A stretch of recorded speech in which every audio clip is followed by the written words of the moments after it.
There's a question I always get in the comment section, and that's how to pick the right investments for your early retirement portfolio. Now, I almost never reply to those comments because I don't know anything about the people who commented, and it wouldn't be fair to them if I just gave them an answer without knowing their entire financial situation, right? Because you should not invest in something just because someone told you to. You should be empowered to make your own financial decisions based on the well-researched information.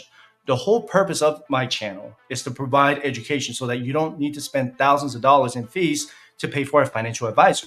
If you do talk to a financial advisor or a financial planner, you want to have some knowledge of the investment strategy so that you can make better financial decisions based on your future needs. Your financial coach, like me, is not going to be in your retirement plan, but they could be your co-pilot who provides you with assistance. So I want to make sure you understand that none of what I'm going to talk about here should be considered any form of financial advice. I'm only going to show you how to research an ETF and the definitions of all the mumbo jumbo you don't know about. And I'm also going to show you how to create your own investment goal so that you can properly prioritize them. You can do it.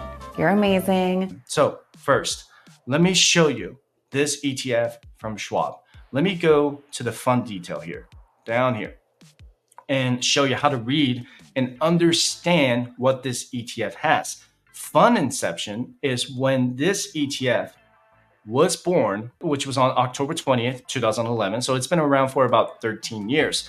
Total net assets means how big this fund is. So it's around $52 billion at the time I'm recording this video.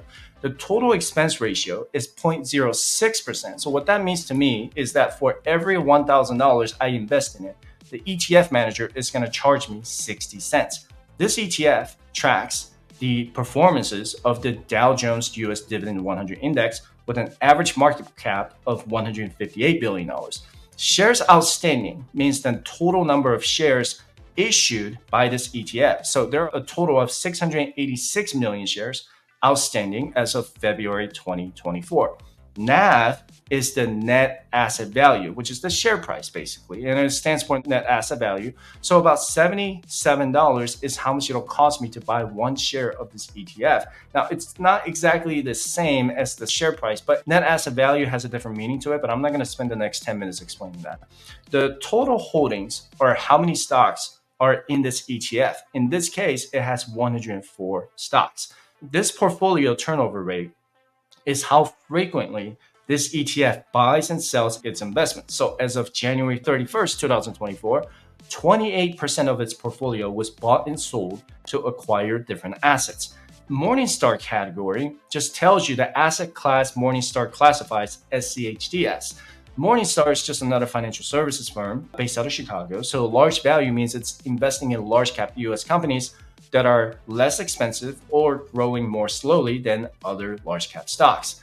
Management style is passive, which means it's passively invested. CUSIP stands for Committee on Uniform Securities Identification Procedures. Don't ask me how I memorized that. These numbers are like the unique registration numbers for the ETF to register as a licensed security. So like Apple stock will have its own CUSIP number and Amazon stock will have its own CUSIP number. Think of it like its own barcode number, right?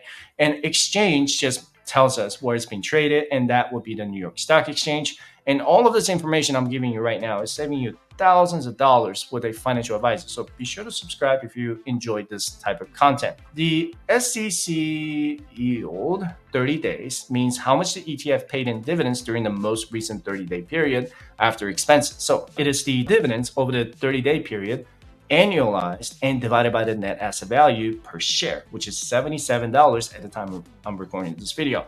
And distribution yield, TTM, stands for the trailing 12 months. So it's the fund's total or cumulative distributions over the previous 12 months by the fund's net asset value. And when I click on distribution right here, this is where it tells you how much this ETF pays you in dividends. The ex-dividend date is kind of like a deadline for the investors to buy this ETF in order to get the dividend payment for that quarter. And December 6, 2023 was the last ex-dividend day. And that's when the ETF decides which of its shareholders will be entitled to receive the dividend payment. And remember that you have to hold this ETF for at least 60 days out of the 121-day holding period to get the long-term capital gains tax rates at 0, 15, or 20%. So in this case, you have to hold the ETF by October 7th. And the record date usually comes a day after the ex-dividend date. And the record date right here, it says December 7th, right? That's when the ETF looks at its current list of shareholders to decide who will all receive their dividend payments. The payable date right next to it is what you should really care about, and that's your dividend payment date. December 11th is the date every eligible shareholder get their dividend payments. This is especially important for people who are retired because they're most likely not investing their dividends back into the ETF, right? And this ETF pays dividends every quarter in March, June, September, and December. And this is your income right here. I know it's a little bit weird to read where it says 74 cents or 65 cents. In 2022, this ETF, it's paid $2.56 per share in annual income. In 2023, they paid a total of $2.66 per share in annual dividend income. And SCHD had the highest dividend growth rate in 2023 with 3.8% in annual dividend yield. The dividend growth rate has grown an average of 1.45% annually. But because they pay their investors quarterly, these share prices are broken down into quarterly profit earnings. So if you look at December 2023, this ETF paid 74 cents per share in dividends. So if you own 100 shares of SCHD ETF, you would have been paid $74.23 in dividend income in that quarter on December 11, 2023. If you reinvest that $74.23 into the same ETF, it would have been almost one whole share of the ETF. And if you got paid less than that, then the dividend reinvestments would have been in fractional shares. And if you take a look at the performance here, this ETF has an incredible performance of 11% in annualized returns for the past 10 years. It's performed 12% average annual returns for the past 5 years and almost 10% in the past 3 years. Is this the best dividend paying ETF? I can't answer that because I don't want you to get the wrong message from me. I'm not telling you to invest in this ETF or giving you any form of financial advice, but I want you to learn how to do your own research like this so that you can make your own financial decisions. You should never invest based on what someone on YouTube tells you. By the way, did you know that almost 30% of Americans don't budget? Guys, whether you make $50,000 a year or $200,000 a year, the very first step of your financial independence journey is to create a budget. So I am so excited to announce my partnership with YNAB. YNAB is not just a budgeting app that can track your income and expenses, but it can even help you create a plan to pay down your student loans, car loans, personal loans, or credit cards a lot faster. Budgeting doesn't need to be stressful when you become intentional with your savings and spending. As a financial coach, I always recommend you give every dollar a job, and YNAB can help you do just that. So if you want to get out of the paycheck to paycheck cycle, get started with YNAB using the link in the description below and start your free trial now. I'm going to demonstrate how dividend reinvestment works. Let's say your initial investment in year one is $10,000. Okay. So if I invest $10,000 in a lump sum into that dividend ETF like SCHD that pays 3.5% in annual dividend yield, by the end of year one, that's going to be $350 in dividend payments because $10,000 multiplied by 3.5% is $350. So the ending balance would be $10,350. Okay. This part of the scenario does not account for capital gains or capital losses, just to make it easier for me to explain.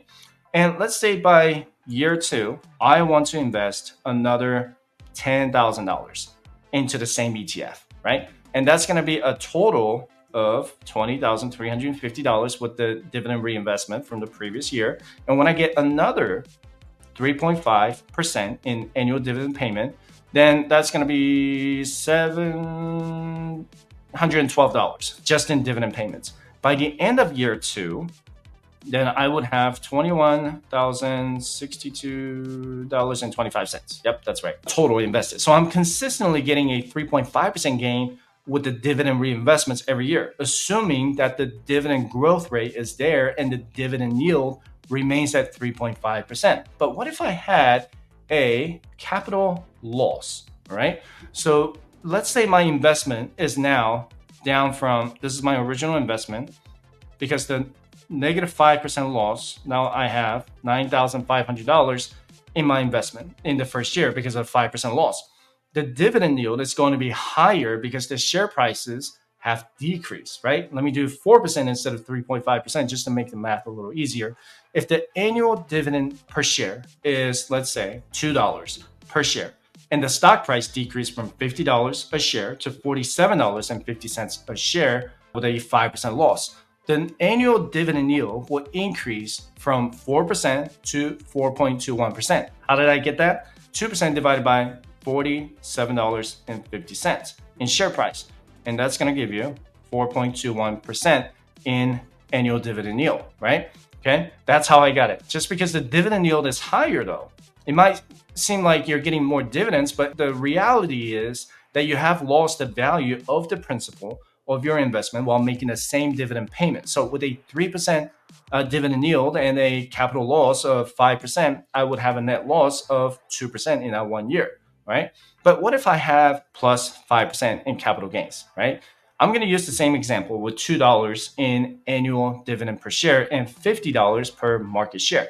The stock price is now going to be, with the 5%, it would be $52.50 with a 5% gain. So $2 divided by $52.50 will give you 3.8% in annual dividend yield, which decreased from 4%, right? Let's say I have 200 shares, multiplied by $52.50 is $10,500 total invested with a 5% capital gain. But if I multiply that by 3.8%, that's going to give me, I'm going to round it up, $400 in dividend payment. So that's a total of $10,900 with a 5% in capital gains and 4% or 3.8%, 3.9% in dividend payment. And that would be a total of $10,900 invested. So not only did I get a 5% capital gain, but I also got a 4% annual dividend payment. And if you want to know how much you need to invest every year to retire early with a dividend income, you can download my financial resources for absolutely free by visiting firesuch.com/resources. But if I start investing $12,000 a year with a 2% annual increase, and assuming that the ETF performs a 10% average annual return, it would take about 22 years to hit that $1 million in that portfolio. So that savings rate absolutely matters if you truly want to retire early. And I'm not saying it's easy, because it's not. Not everyone is going to be able to invest in their early retirement unless they have the room in their budget to do it, or they make significantly more money than the average American, right? And here's an example of an investment profile that you can create on your own.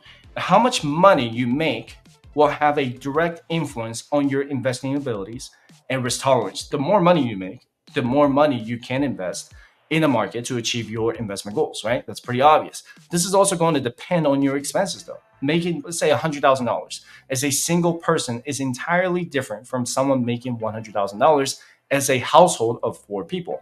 And liquidity absolutely matters before you even start investing. You have to set aside some cash to have a cushion between your investments and liquid cash. You don't want to invest everything you have into the stock market, or you're going to run into what's called a liquidity risk. If you have a medical emergency or get into a car accident, you don't want to sell your stocks to pay for a rainy day fund, right? You should always have at least 6 months of expenses set aside in a high yield savings account before you start investing. You do not want to become a cash poor investor. And your tax status matters, as well as other things, because if you watch my other video about the dividend tax rates, you're going to save significantly more money in taxes if you're married and filing your taxes jointly than if you're single. If you're a high income earner in the 32, 35, or 37% marginal tax rate, you want to be in a suitable investment that doesn't cost you a lot more in taxes every year.